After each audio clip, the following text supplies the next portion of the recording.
Assalamualaikum warahmatullahi wabarakatuh. Alhamdulillah ala ihsanih wa syukru lahu ala taufiqihi wa amtinanih.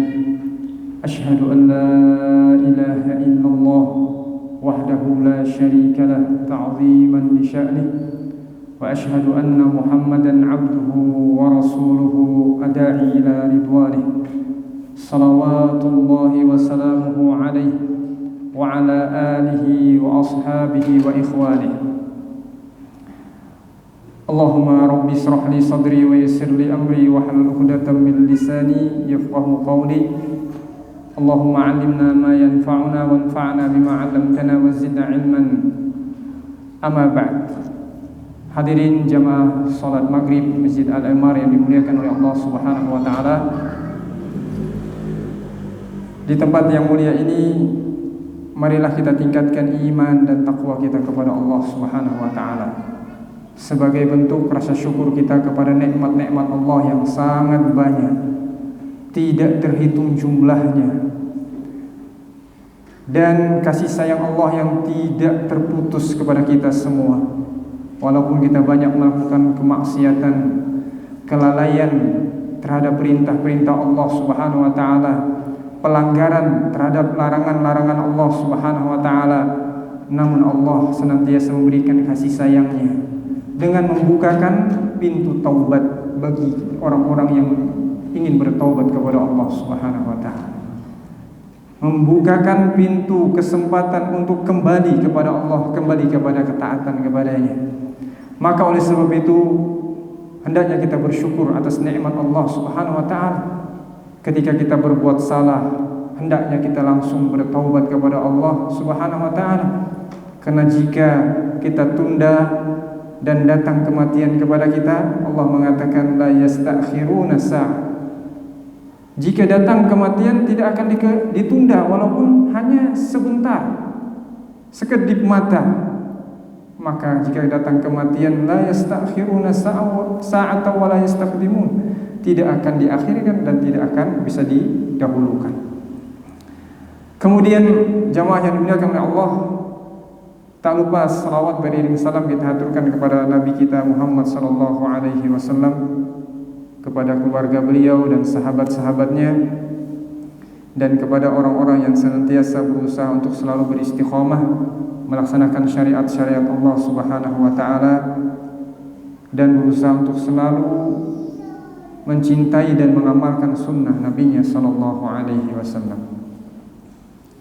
Hadirin yang dimuliakan oleh Allah, tema kajian kita hari ini adalah menapaki jalan amal yang diridhoi oleh Allah Subhanahu wa taala. Menapaki artinya meniti jalan beribadah, beramal, amal ibadah yang Allah ridhoi, yang Allah cintai. Ini makna ibadah yang sebenarnya. Semua kita ingin melakukan ibadah, amalan yang diridhoi oleh Allah Subhanahu wa taala, yang diterima oleh Allah Subhanahu wa taala. Tidak ada satupun dari kita manusia yang ketika ingin melakukan amalan ibadah, baik amalan lisan, berzikir, berdoa, perbuatan, tawaf, berinfak, kita berinfak sekian juta, haji berapa puluh juta bayar ibadah haji. Tidak ada satupun dari kita yang ingin ibadahnya, amalannya itu tidak diridhoi oleh Allah, tidak diterima oleh Allah Subhanahu wa taala. Kita ingin semua amalan kita, puasa kita, sholat kita ingin diridhoi oleh Allah Subhanahu wa taala. Judul ini sebenarnya saya buat sebagai judul kajian tentang hadis Nabi yang kelima yang tertulis dalam kitab Al-Arba'in An-Nawawiyah. Hadis kelima, hadis yang diriwayatkan oleh Ummul Mukminin Ummul Abdillah Aisyah radhiyallahu anha, yaitu hadis yang diriwayatkan Ummul Mukminin, ibunya orang-orang yang beriman, istrinya Nabi Muhammad SAW yang berkunyah, gelarnya siapa? Ummu Abdillah, ibunya Abdullah, Aisyah radhiyallahu anha. Qalat, beliau berkata, qala Rasulullah sallallahu alaihi wasallam, bahwa Rasulullah sallallahu alaihi wasallam bersabda, man ahdatha fi amrina hadza ma laysa minhu fahuwa raddun. Rawahu Bukhari dan Muslim. Barang siapa yang membuat-buat amalan, membuat-buat perkara baru dalam agama kami, yaitu Islam, berinovasi dalam ibadah, fahuwa raddun, maka amalannya tertolak. Hadis ini diriwayatkan oleh Bukhari dan Muslim. Masya Allah, ini hadisnya sangat kuat ya. Karena kalau diriwayatkan Bukhari dan Muslim disepakati dengan oleh kedua imam ini, maka itu hadis, derajat hadisnya kuat. Tidak ada yang bisa menyanggah hadis dhaif, enggak mungkin. Ini hadisnya sangat kuat sekali. Ini riwayat Bukhari dan Muslim. Ada juga riwayat lain dari Imam Muslim.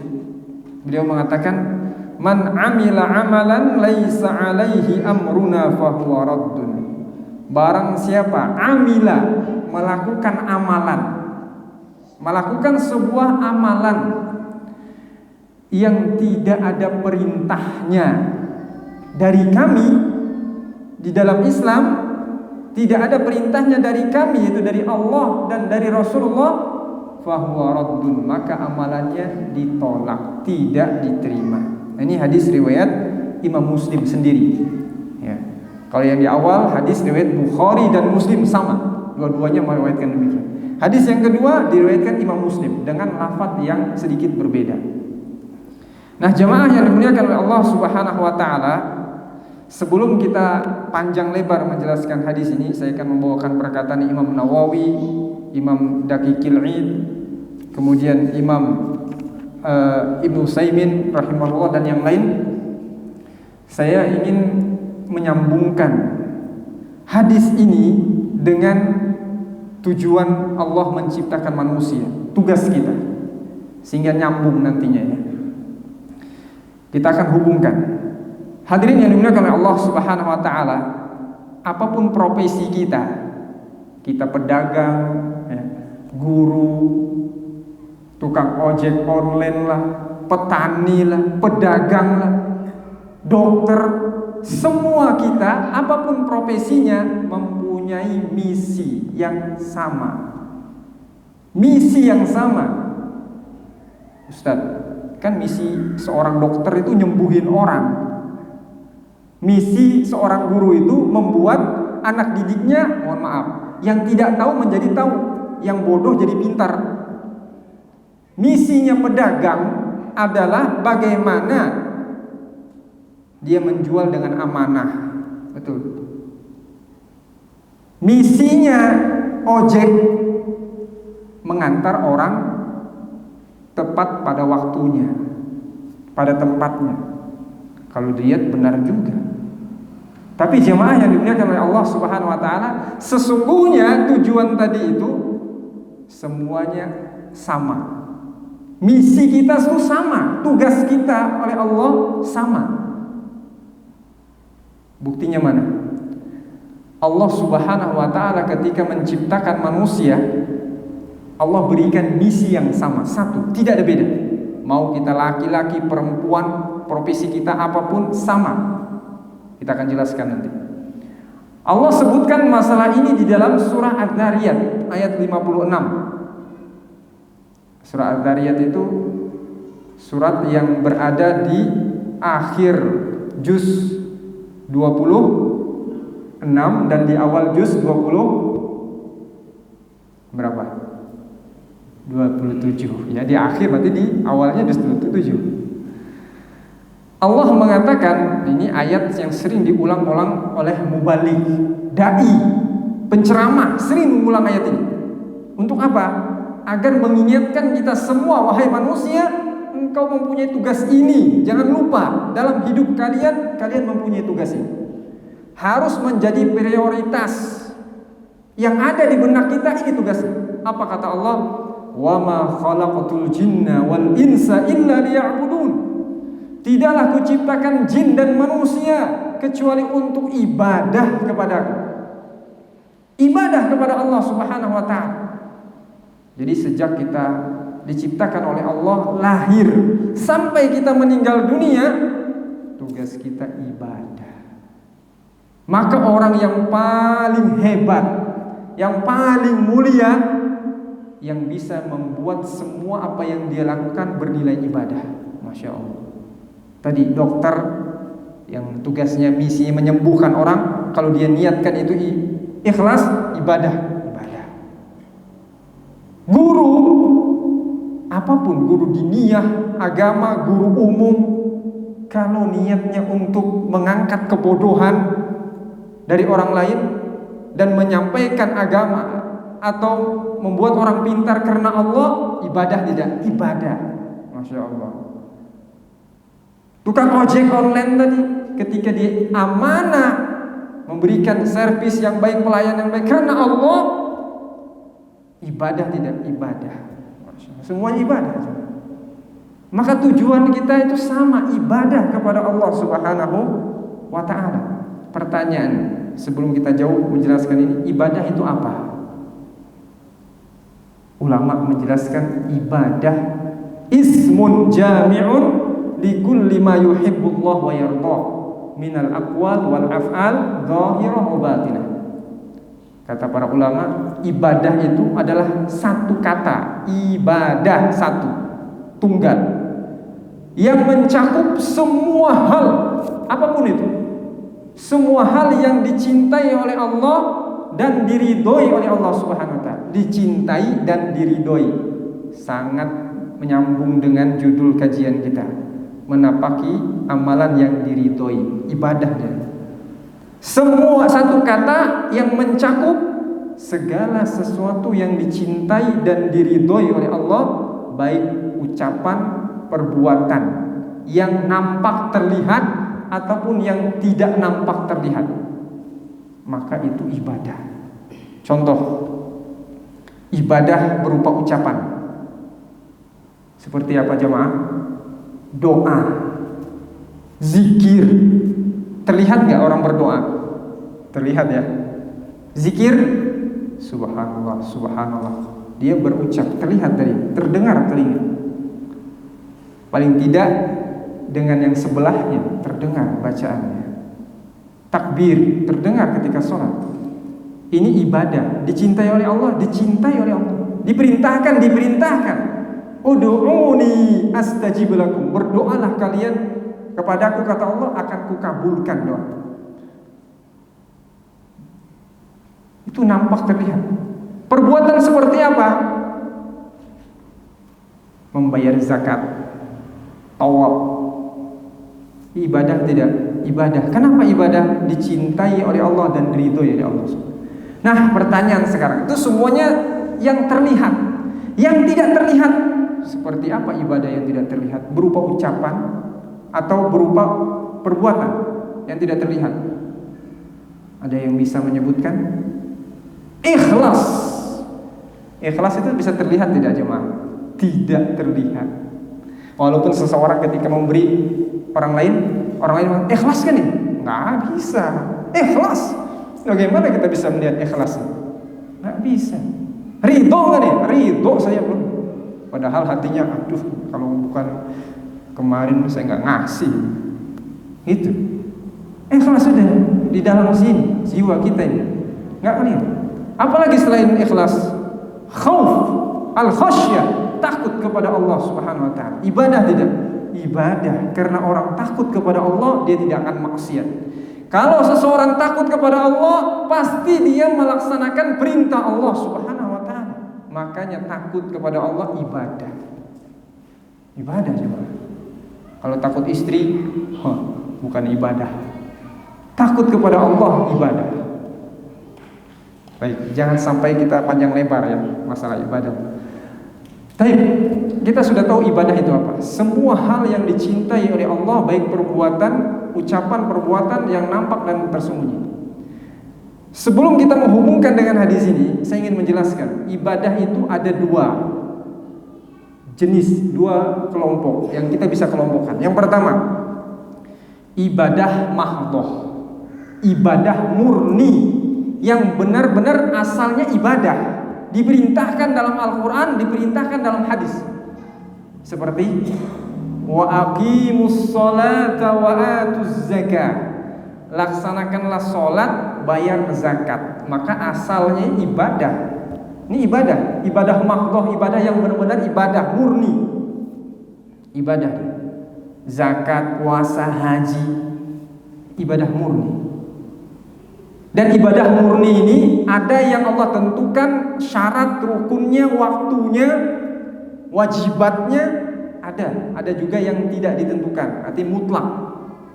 Contoh yang ditentukan sholat zuhur itu jam 12 misalnya ya, berubah-ubah dia jam 12. Maka kalau ada seseorang yang melakukan ibadah sholat zuhur, aduh saya kalau jam 12 telat, nanti bisa ketinggalan pesawat, maka sholat jam 11. Kira-kira sah tidak?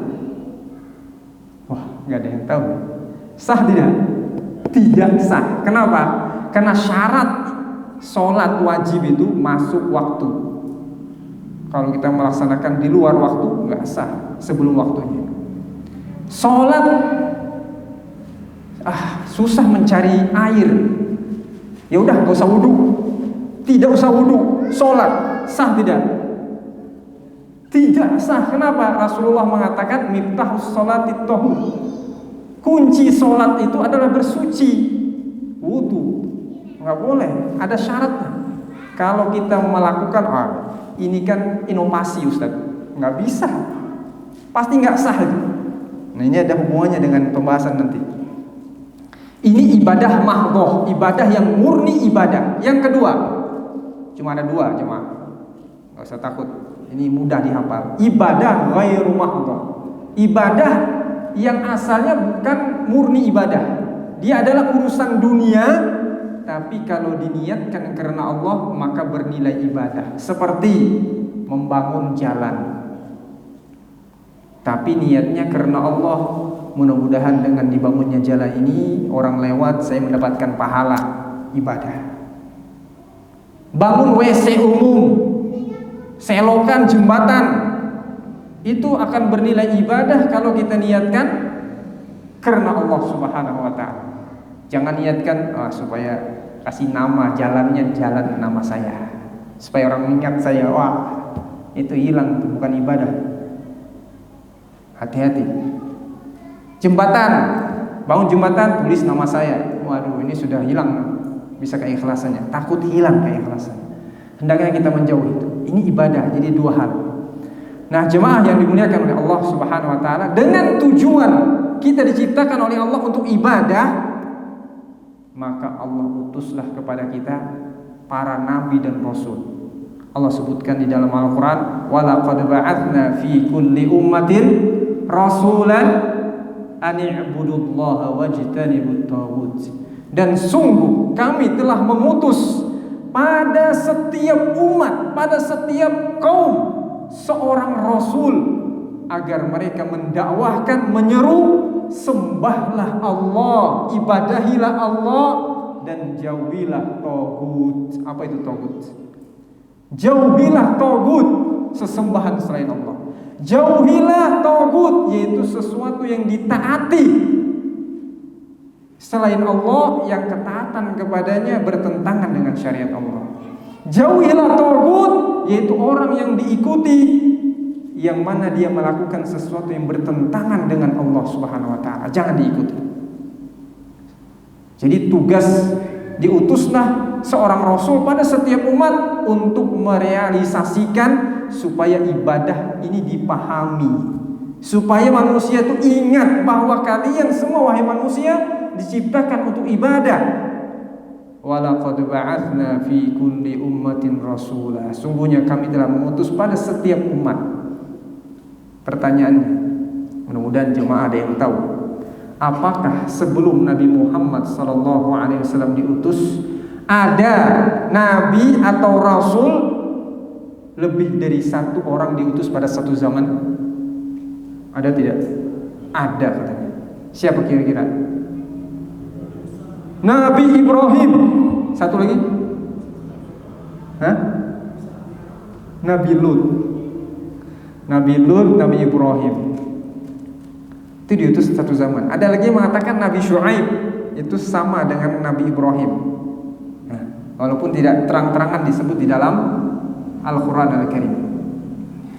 Nabi Musa, Nabi Harun, walaupun syariatnya syariat Nabi Musa alaihissalam. Ini diutus untuk apa? Menerangkan kepada manusia sembahlah Allah dan cara ibadahnya seperti disebutkan cara ibadahnya seperti. Dan namun setelah Nabi Muhammad diutus, ada tidak bersama Nabi Muhammad itu rasul atau nabi yang lain? Tidak ada. Kenapa? Kenapa demikian? Karena Nabi Muhammad adalah nabi dan rasul penutup para nabi. Tidak ada nabi setelah. Ustaz, ada. Siapa? Nabi Isa alaihissalam. Turun di akhir zaman. Betul, tetapi beliau Nabi Isa alaihissalam turun bukan sebagai rasul lagi nanti. Dia sebagai umat Nabi Muhammad. Makanya dia sholat nanti ketika turun itu sesuai dengan syariat Nabi Muhammad alaihi salatu wassalam. Hadirin yang dimuliakan oleh Allah Subhanahu wa taala, untuk apa Nabi Muhammad turun kepada kita? Rahmatan lil alamin, kasih sayang Allah, agar Nabi Muhammad menjelaskan bagaimana tata cara ibadah, menjelaskan kepada kita bahwa kita ini wajib beribadah kepada Allah, mentauhidkan Allah, mengikhlaskan ibadah hanya untuk Allah Subhanahu wa taala. Jelaskan semua. Hingga sebelum beliau diutus, sebelum beliau wafat, meninggal dunia, agama Islam telah sempurna. Allah turunkan ayat, Al-yawma akmaltu lakum dinakum wa atmamtu alaikum ni'mati wa raditu lakumul Islam madina. Pada hari ini telah kusempurnakan, sempurna agama kalian. Wa atmamtu alaikum ni'mati, telah kucukupkan semua sempurna nikmatku atas kalian, dan telah kuridhoi Islam sebagai agama bagi kalian. Sempurna agama. Makanya Imam Malik mengatakan, apa saja yang bukan agama ketika turunnya ayat ini, maka sampai sekarang bukan agama, bukan bagian dari Islam. Apa saja yang bukan dari ibadah ketika turunnya ayat ini, sekarang bukan ibadah. Kenapa? Karena agama kita telah sempurna, tidak perlu ditambah-tambahi dan tidak boleh dikurang-kurangi. Hadirin yang dimuliakan oleh Allah, kita mulai menyambung kepada hadis ini. Sempurna. Maka oleh sebab itu Allah Subhanahu wa taala menguji kita semua, orang-orang kafir pada zaman itu. Allah mengatakan, "Qul in kuntum tuhibbunallaha fattabi'uni yuhibbukumullah wa yaghfir lakum dzunubakum." Katakan wahai Muhammad kepada orang-orang kafir itu yang mengatakan mereka cinta kepada Allah, katakan kepada kaum muslimin yang mereka mengatakan cinta kepada Allah, fattabi'uni, ikuti aku, ikuti cara agamaku, beragamaku kata Rasulullah, ikuti cara ibadahku. Jangan buat-buat sendiri ibadah, ikuti Rasulullah. Yuhibbukumullah, niscaya Allah akan cinta kepada kalian. Wa yaghfir lakum dzunubakum, dan Allah akan mengampuni dosa-dosa kalian. Ikut kepada tata cara ibadah Nabi. Dan Rasulullah mengatakan dalam sebuah hadis yang masyhur, kullu ummati yadkhulunal jannah. Umatku ini semuanya akan masuk surga. Semua kita akan masuk surga. Masya Allah, ini kabar gembira ini ya. Semua kita akan masuk surga.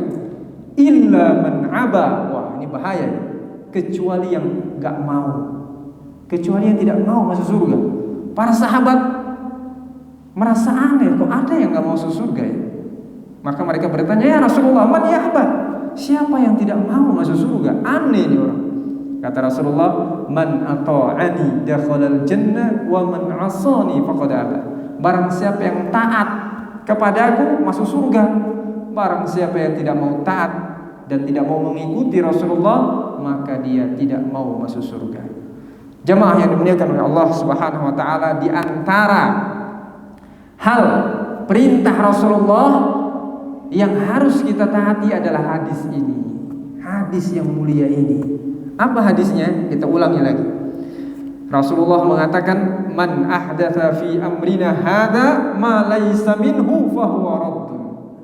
Barang siapa yang mengada-adakan, berinovasi dalam agama kami, membuat-buat ibadah baru yang belum pernah diajarkan oleh Nabi, maka hal itu ditolak. Ini hadis ini sebenarnya di sebagian itu agak riskan untuk disampaikan sebenarnya, tetapi ini amanah Rasulullah. Bahkan para ulama, saya akan sebutkan nanti, ini termasuk pondasi agama yang tidak boleh tidak disampaikan. Kalau hadis ini tidak disampaikan dan disembunyikan, agama Islam ini seperti agama Yahudi dan Nasrani, akan banyak perubahan. Betul tidak? Banyak perubahan nanti jemaah. Kenapa agama Nasrani itu banyak perubahan? Kenapa agama Yahudi banyak perubahan? Padahal Islam dan agama sebelumnya itu agamanya semuanya Islam lurus, tapi mereka banyak menyimpang, merubah ajaran agamanya, mengadakan inovasi sehingga berubah agama itu menjadi banyak perubahan. Nah, di dalam Islam ada hadis ini termasuk hadis yang menjaga keutuhan kemurnian agama kita. Jangan malah kita takut ya. Ini hadis Nabi SAW, bukan kita yang menyampaikan. Kita tugasnya cuma menyampaikan mubasyirin wa mundhirin. Kita cuma menyampaikan kabar gembira dan peringatan. Termasuk hadis ini, barang siapa yang melakukan amalan, man amila amalan laisa alaihi amruna, yang tidak ada perintahnya dalam agama kami, maka tertolak. Ada yang alergi mendengar hadis ini. Alergi, wah ini bahaya hadis ini. Jangan disampaikan Ustaz. Ini hadis Nabi, dan yang menyampaikan ditulis dalam kitab Imam Nawawi. Imam Nawawi jemaah, ini madhabnya Syafi'i. Apa kata Imam Nawawi rahimahullah? Saya bacakan apa yang dikatakan Imam Nawawi. Kata beliau, "Man ahdatsa fi amrina hadza ma laysa minhu fahuwa." Amalan baru yang bukan dari Islam, maka mardudun, tertolak. Fihi dalilun annal ibadat minal ghusl wal wudu was shaum was salat idza fu'ilat ala khilafi syara' takunu mardudah ala fa'iliha. Kata Imam Nawawi, ini hadis dalil bahwasanya ibadah-ibadah, baik itu mandi, Ustaz, mandi ibadah? Iya, mandi wajib. Wah, kalau antum junub gak mandi wajib, berapa rakaat pun sholat gak sah. Kata beliau, saya ulangi, bahwasanya dalil hadis ini adalah dalil bahwa ibadah-ibadah, baik itu mandi, wudu, puasa, sholat, jika dilakukan khilafu syara', bertentangan dengan syariat, dengan dalil, contoh dari Nabi, maka takunu mardudah, ibadah tersebut tertolak, walaupun sholat namanya. Kalau berbeda dengan sholat Nabi, tertolak. Apa contohnya? Di sini beliau menyebutkan contohnya mandi. Kita sholat Jumat mandi sunnah, ibadah, dicintai oleh Allah SWT. Tapi Ustadz, saya ingin melakukan mandinya yang lebih afdol. Seperti apa itu? Mandinya saya tidak mau mandi biasa seperti orang-orang awam. Contohnya seperti apa mandi? Saya mandi kembang Pak Ustadz. Masya Allah. Mandi kembang. Kembangnya pun dikumpulkan dari berbagai pulau. Wah, ini kacau lagi nih. Menyusahkan diri sendiri. Dari Sumatera, Kalimantan, dari Jawa, Sulawesi dikumpulkan 7 rupa. Mandinya pun sebelum subuh. Waduh, merepotkan lagi. Ini jelas-jelas Nabi tidak pernah melakukan, menyusahkan diri sendiri, mardudah kata Imam Nawawi, ditolak. Sudah sulit lagi mempersulit diri, ditolak karena tidak ada contohnya. Kemudian di sini sebut wudu. Jamaah, kita semua sholat wudu ya. Tapi kita wudunya apa? Mencuci mukanya cuma tidak sampai semua muka kita kena. Ini khawatir. Cuci kaki harus benar-benar sampai ke mata kaki kita. Tangan sampai ke sikut sini. Enggak boleh di sini doang. Kalau sampai sini aja enggak sah. Sesuai dengan contoh Rasul sallallahu alaihi wasallam. Salat juga harus sesuai dengan contoh. Sering sekali kita membawakan contoh ini. Seorang sahabat, seseorang ingin menemui Nabi Muhammad SAW di dalam masjid. Kemudian dia masuk, sholat cepat sekali sholatnya. Kita kalau membahas masalah ini ingat bulan Ramadan. Ingat bulan Ramadan. Sholatnya cepat sekali, masya Allah. Akhirnya dia takut Nabi pergi. Dia sholatnya cepat sekali. Kemudian ketika sholat selesai, fasallama alaihi. Kemudian dia mengucapkan salam kepada Rasulullah. Assalamualaikum ya Rasulullah. Faradda alaihi salam. Kemudian Nabi menjawab salamnya. Sebelum dia berkata, Rasulullah mengatakan irji fasalli fa innaka lam tusalli. Kembali kamu salat. Sesungguhnya engkau belum salat. Rasulullah, saya sudah salat 2 rakaat. Kemudian dia salat lagi 2 rakaat. Seperti salatnya tadi, cepat. Masya Allah, ini ingat salat tarawih ngebut ini ya. Sholat 2 rakaat selesai, 4 rakaat sudah. Sama kata Rasulullah, kembali sholat. Sesungguhnya engkau belum sholat. Sampai 3 kali. Kemudian dia mengatakan, ya Rasulullah, saya tidak tahu sholat yang lebih bagus seperti daripada sholat saya tadi. Fa'alimni, maka ajarkan bagaimana sholat tadi. Maka Rasulullah mengatakan, idza kumta ila shalah fakabbir. Jika engkau ingin sholat maka bertakbirlah. Allahu akbar, takbiratul ihram.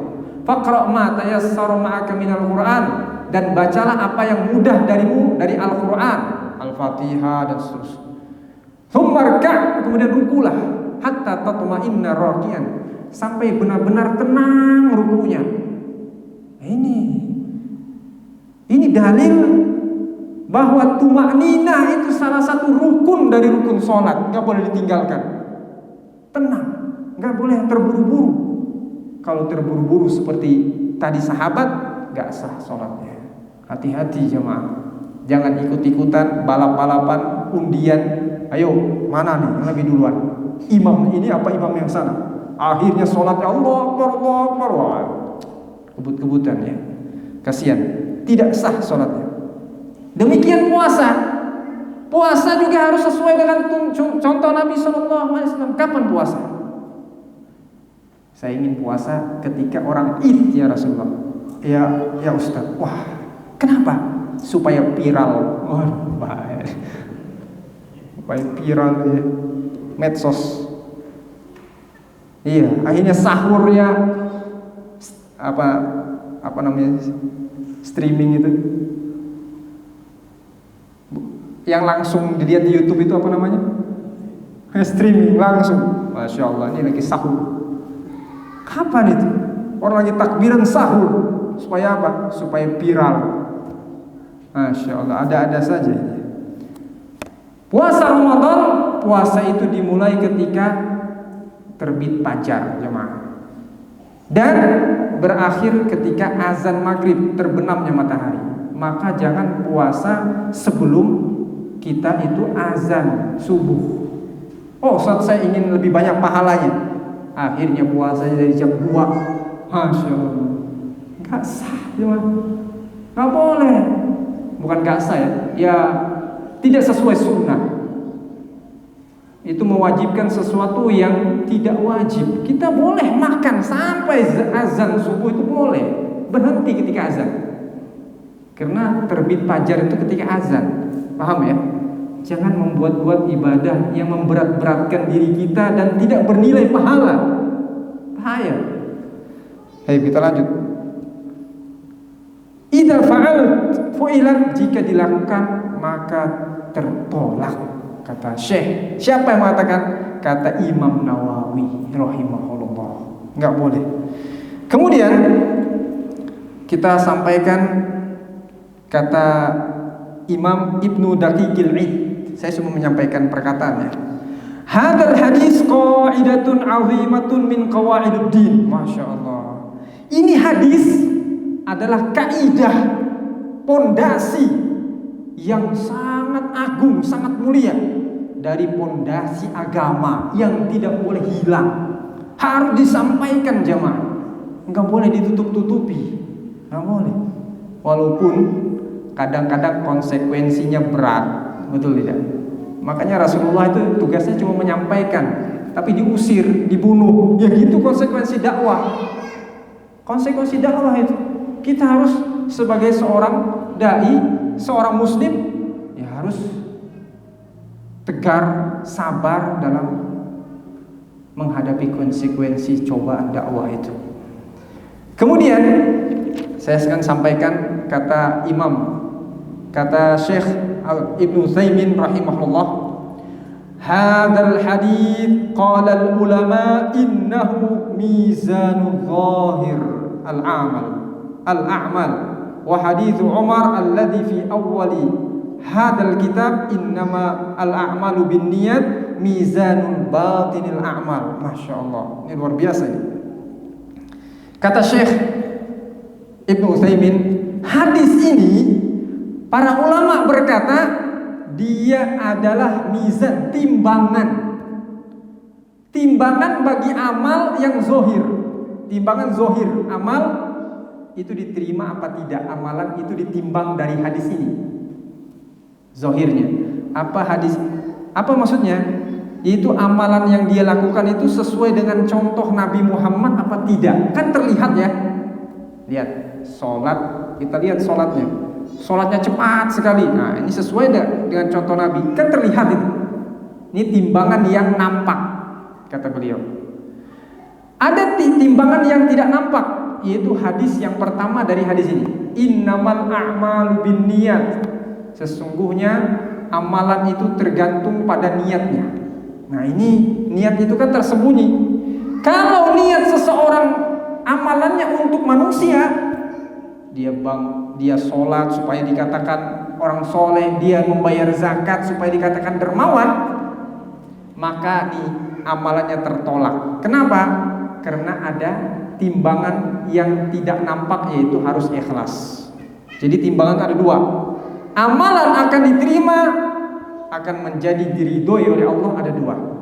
Jadi kita kepada penghujung ya. Jemaah yang dimuliakan oleh Allah Subhanahu wa taala, kembali kepada judul dari kajian kita, menapaki jalan amal yang diridhoi oleh Allah Subhanahu wa taala.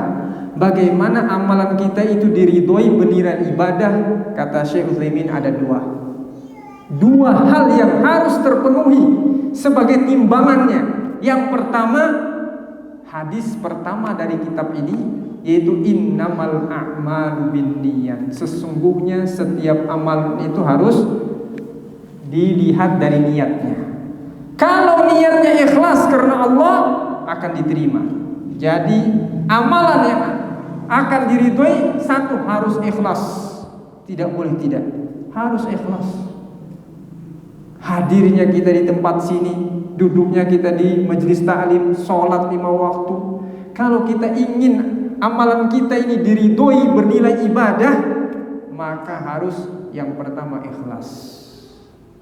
Yang kedua, hadis yang sekarang kita bahas apa? Harus sesuai dengan syariat, contoh dari Nabi Muhammad sallallahu alaihi wasallam, contoh dari para sahabat radhiyallahu anhu. Harus. Kenapa? Kalau kita bernyelisihi dari apa yang diajarkan oleh Nabi Muhammad sallallahu alaihi wasallam, maka amalan kita tertolak. Baik. Hadis ini penting jemaah. Jadi 2 syarat diterimanya ibadah kita supaya diridhoi. Yang pertama tadi adalah ikhlas. Yang kedua harus sesuai dengan contoh Nabi sallallahu alaihi wasallam. Saya ingin menambahkan satu perkara, masalah yang ini penting sekali. Hadis ini juga kata Syekh Saleh Ibnu Abdul Aziz Al-Syekh, hadis ini juga adalah dalil yang menolak semua akad yang bertentangan dengan syariat. Akad jual beli yang bertentangan dengan syariat, akad muamalah yang bertentangan dengan syariat, dengan hadis ini pun tertolak. Contoh seperti apa itu? Akad riba, akad pinjaman bunga tertolak dengan hadis ini. Ya. Contoh, seseorang meminjam kepada temannya 1 juta. Temannya mengatakan boleh saya pinjamkan 1 juta, tapi kembalikan 1.200.000 ya. Nggak boleh. Tertolak. Kenapa? Karena ini membuat sesuatu yang melanggar syariat. Bukan bagian dari agama. Fahuwa raddun, maka tertolak. Dan ini bertentangan dengan firman Allah dalam surah Al-Baqarah ayat 275. Wa ahallallahu al-bai'a wa harrama ar-riba. Allah menghalalkan jual beli dan mengharamkan riba. Contoh lain yaitu jual beli gharar, jual beli yang tidak jelas, baik objeknya ataupun harganya. Dia mengatakan kepada temannya, "Wahai fulan, saya ini nelayan, saya jual kepada kamu ikan yang ada di laut sana, itu seharga 1 juta. Nanti saya tangkap. Apa yang saya tangkap itu saya jual, tapi bayar 1 juta. Nggak boleh. Kenapa? Karena ikan yang ada di laut ketika dia mencarinya, dia tidak tahu berapa dapatnya. Ini tidak jelas. Nah, ini tertolak. Akad-akad yang lain, nikah tanpa wali, nggak boleh. Karena bukan bagian dari Islam. Karena Rasulullah mengatakan ayyuma imra'atin nakahat bi ghairi idni waliha fanikahuha batil. Wanita mana saja yang nikah tanpa izin dari walinya, maka nikahnya batil. Nah, nikah dengan wali itu adalah bagian dari Islam, dan nikah tanpa wali itu tidak sesuai dengan Islam. Makanya hadis ini sangat sesuai, man amila amalan laisa alaihi amruna fahuwa raddun. Barang siapa yang melakukan amalan baik nikah, jual beli yang tidak ada syariatnya dalam Islam, maka tertolak, tidak boleh dilakukan. Baik, hadirin yang dimuliakan oleh Allah Subhanahu wa taala, mudah-mudahan apa yang kita sampaikan pada hari ini kita berusaha untuk melakukan amalan-amalan yang diridhoi oleh Allah. Ibadah-ibadah yang kita lakukan, baik ibadah ucapan, perbuatan, harta yang kita keluarkan, orang yang pandai, orang yang cerdik, orang yang baik menginginkan apa yang dia lakukan bernilai ibadah di sisi Allah. Jangan sampai kita capek tapi tidak bernilai ibadah di sisi Allah. Banyak sekali contoh ibadah dan semua sudah dicontohkan oleh Nabi SAW. Tinggal kita mengikutinya, mengamalkannya, ya. Seperti itu. Kita cukupkan dengan doa kafaratul majlis. Subhanakallahumma wa bihamdika asyhadu an la ilaha illa anta astaghfiruka wa atubu ilaik. Assalamu alaikum warahmatullahi wabarakatuh.